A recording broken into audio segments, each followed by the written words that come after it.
Yes, people, just another one. I'm here to just say it's okay. It's okay. We're not here to be perfect. And it's through our imperfection that we draw close to ourself, God, or whatever you want to call it. It's through our trials and tribulations that we actually come to our realization. Sometimes it's through truth, hearing or feeling the truth, and sometimes it's through the pain where you have to stop and you have to think to be able to have that realization. There's a realization is where you come to the realization of something's not serving you and something needs to be done.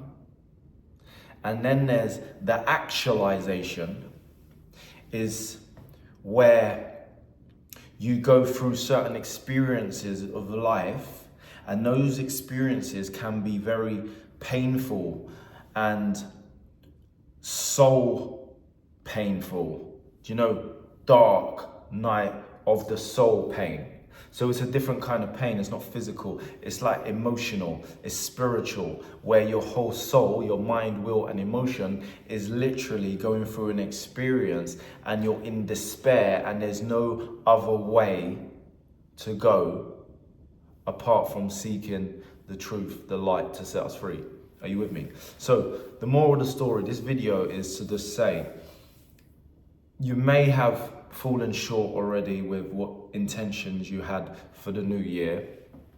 You may have set certain goals of habits, of addictions, and you may have fallen short already. The reason be is because you never put any preparation in place. My December the 25th, January the 1st was December the 1st. And why am I sharing this? It's because preparation is the key to succeed in whatever area it may be. Without preparation, you know the saying, I never plan to fail, I fail to plan. Everything needs planning. And when you make a plan, there's a structure, there's strategy, so that you're able to accomplish what your key objective is.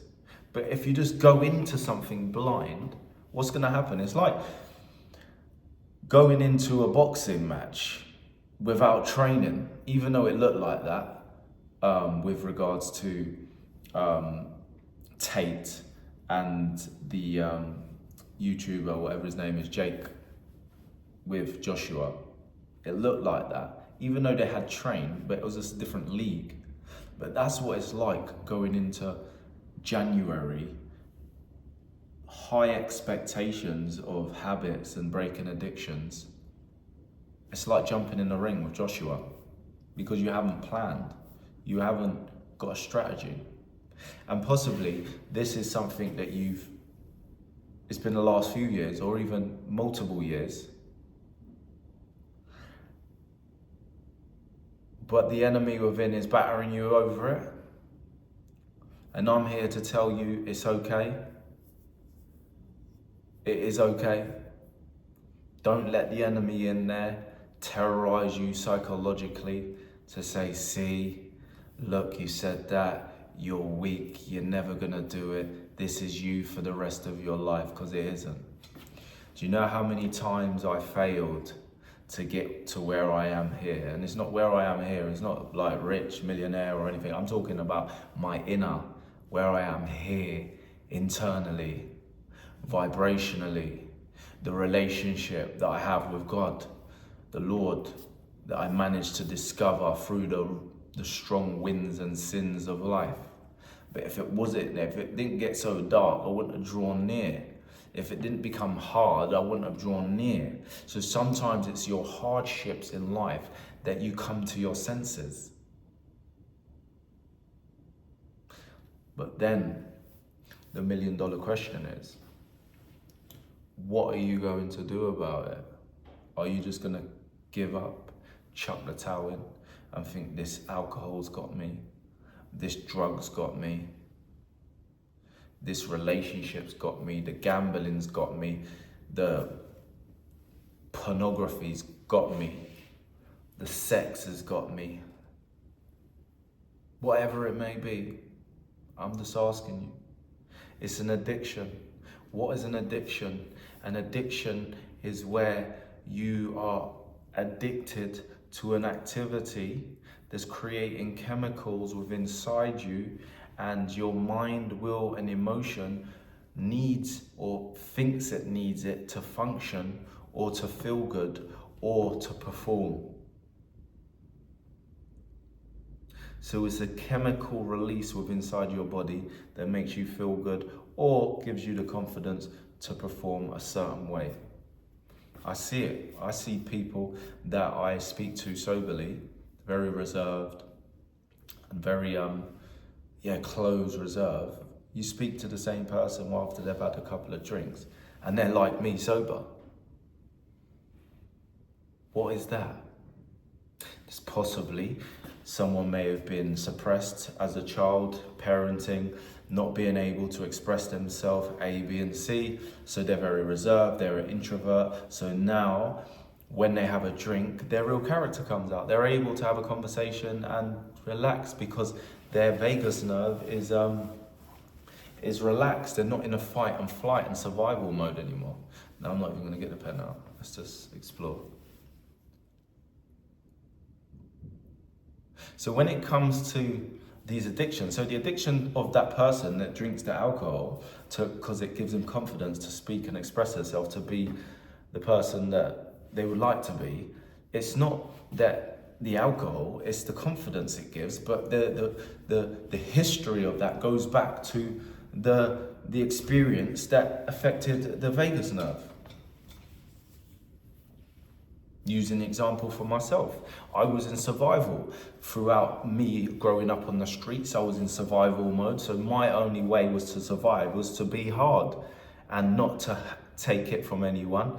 And growing up, if I went in crying to my mum and say someone hit me, she'd give me a clap and tell me to go and hit them back. Is that the right way of life? No, it isn't, but that's the way I was taught. So I had to be strong. I was always in survival, fight, flight, and freeze. So going into the real world of business, I had to start healing that. So I'm not treating everything coming with me.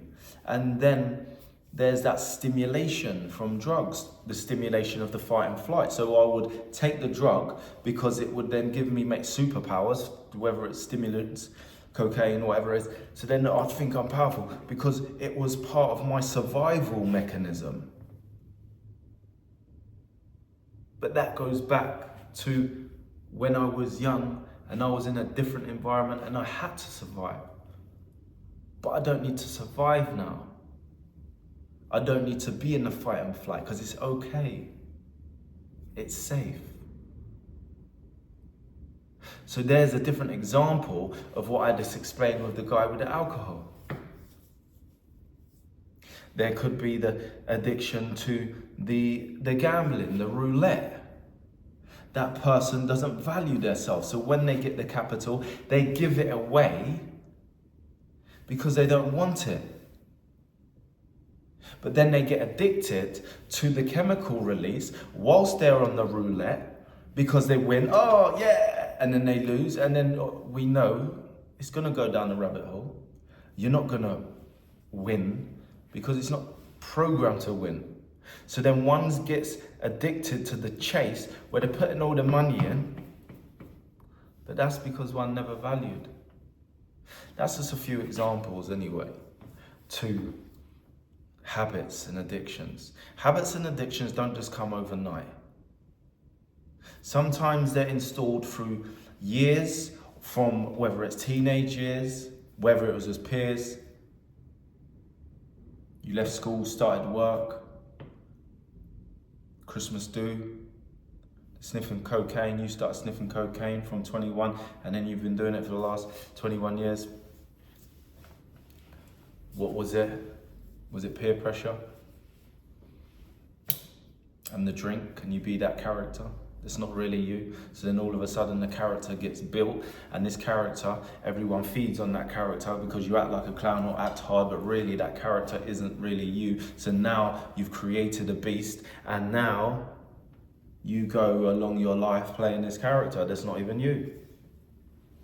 But behind the curtain and the veil, you're suffering. Because there's times when you go home, you're peeping out the curtain and you're looking through the spy hole and you're paranoid, hiding under the covers.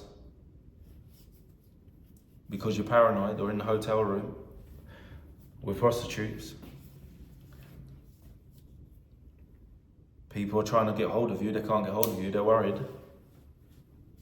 It's another addiction. Started off socializing, then it went down that rabbit hole. Isolation, and now you're only listening to the one voice. That one voice in your head is the enemy that's telling you to do this, do that, telling you lies, and all of a sudden, Canary Wharf, there's a man overboard off of the bridge. It's just another addiction. Or it could be mum's boyfriend smoking loads of cannabis. That was just part of the life of clouds of smoke of Bob Marley. All of a sudden, the child turns 13, 14, they're in school, and now they start puffing. Why? Monkey see, monkey do. And all of a sudden, they start puffing. Later on down the line, 15, 16 years, the young boy is now 30-something, and now he's got psychosis, and all of a sudden, he's listening to a voice, and now he takes his life. Another addiction.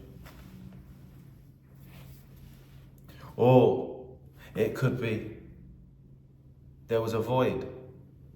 Mum left, wasn't around. All of a sudden, guess what? Eating habits. Then you become obese. You're filling the void with food. Same stimulation, same dopamine and endorphins going into the brain. Different activity. It's not a drug, but it's still creating chemicals within the body. The chemicals in the body, now the body wants more of that, so you're eating more. Socially accepted. Because they sell it in the shop, it's in the fridge, it's in the freezer.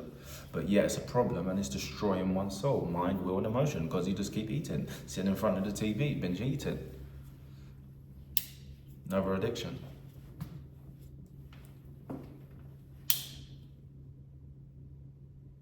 Pornography. See it there, start browsing, going in. All of a sudden you're masturbating.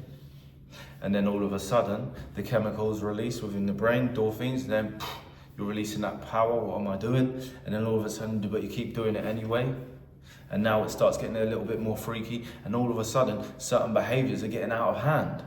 Because you're sitting there at night, and your palms and feet are sweating, and now you're browsing, and now you're looking at females and doing activities that goes against the grain and your values. Another addiction, chemical reaction. No one knows.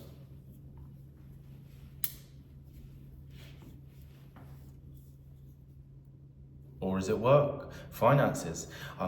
Want more. So you're consistently at work, grinding, you come home, you're still grinding, because you want more, because you're trying to fulfill the void within with more money, more power. But at the end of the day, what we're doing, we're neglecting and rejecting ourselves along the process to get more. And there's an addiction, there's chemicals getting released. You close that deal, yes, that one more property, one more close, A, B, and C, all of a sudden.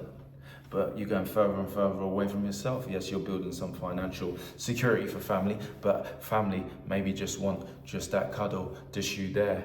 Not your body there, lights on but no one's at home. But I'm talking about you there, consciously, present. That's why they call it a present, because you could give the present to your family members. And they will receive it, because they will feel it, because they know when you're there and you're not there. Even though you might be there with your body, but you're not there consciously. They know that. You know that. So now you're not even living, you're existing. Just another addiction. Takes you away from yourself and the reality of life. I'm just here to share the information and knowledge and to just offer a solution for those that have had enough of going down a rabbit hole. Because the game isn't set up to support you. This thing called life, the game of life, it's not here to support you. How do I know that? Because I had to hack the game to be the conscious observer rather than a participator, to enable me to position my life now and do the work that I do. I'm here to give you information. What you do with that information is totally up to you. It's the red pill or the blue pill. You can pretend you never watched this video. Go back home, go to sleep, or just keep browsing and pretend you never watched this video. Pretend you never see it, go back about your business and carry on with your addictions and your programs that have been created for you, because they know how the five senses work. Monkey see, monkey do. And the new one is, wow, the stimulation of the browsing. The science behind what these devices are doing to our soul. If only you know. It's for another video, but I'm telling you now, it opens up my eyes where I'm not drawing for this first thing in the morning anymore, because, or when I am on it, I'm just posting my stuff and I'm coming off. If I need to go on YouTube to educate myself, because obviously I don't do entertainment, I only do education because I need more education so I become a sharper member of life, so then I can serve humanity at a depth and a higher level of consciousness, so that I'm able to fulfill the role that I've been called for. Dwayne and Jack. Listen, do not be hard on yourself, take action. If you need any support or you need to take life to that next level, direct message me. The link's in the bio. If you haven't already, please do subscribe, and I will see you on another one. Dwayne and Jack.